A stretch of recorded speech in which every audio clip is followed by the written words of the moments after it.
Fight club అనే తమిళ cinema Disney హాట్‌స్టార్‌లో తెలుగులో stream అవుతుంది. ఈ సినిమా ఎలా ఉందో ఈ వీడియోలో తెలుసుకుందాం. ఈ లోపల వీడియోని అయితే లైక్ చేసి ఛానల్‌ని సబ్స్క్రైబ్ చేసుకోకపోతే సబ్స్క్రైబ్ కూడా చేసుకోండి. ఈ సినిమా అంతా చూసిన తర్వాత నాకైతే అస్సలు బాగా అనిపించలేదు. ఈ సినిమా స్టార్టింగ్‌లో వచ్చే చిన్న ఎపిసోడ్ అయితే చూడడానికి ఇంట్రెస్టింగ్ గానే ఉంది. ఇక తర్వాత అక్కడి నుంచి సినిమా ప్రెజెంట్ లోకి వచ్చి సినిమాలో ఉన్న క్యారెక్టర్లన్నిటిని చూపించుకుంటూ వస్తారు. ఇక అలా వచ్చే సీన్స్ లో అక్కడ ఉండే ఏరియాని, అక్కడ ఉండే మనుషుల్ని, అక్కడ వాతావరణాన్ని అయితే బాగానే చూపించారు. కానీ సినిమాలో క్యారెక్టర్లన్నీ కనిపిస్తుంటాయి తప్ప వాటి మధ్యలో అసలు కథ ఉన్నట్టుగా అయితే అనిపించదు. సినిమాలో 2 గ్యాంగులు ఉంటాయి. ఒక గ్యాంగ్ ఇంకో గ్యాంగ్ ని కొట్టడం కోసం చూస్తూ ఉంటుంది. అలా చూసుకుంటూ అప్పుడప్పుడు కొట్టుకోవడమే ఈ సినిమా టైటిల్ ఫైట్ క్లబ్ అని చూసినప్పుడు ఈ సినిమాలో మంచి ఫైట్లు ఉంటాయేమో అనిపించింది.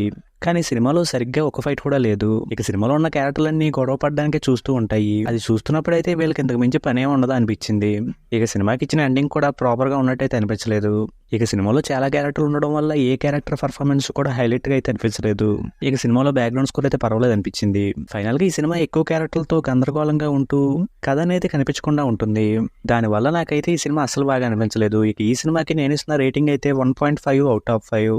ఇక వీడియోకి వచ్చేసే ముందు వీడియోని లైక్ చేసి ఛానల్ని సబ్స్క్రైబ్ చేసుకోకుండా చూస్తున్నట్టయితే సబ్స్క్రైబ్ కూడా చేసుకోండి.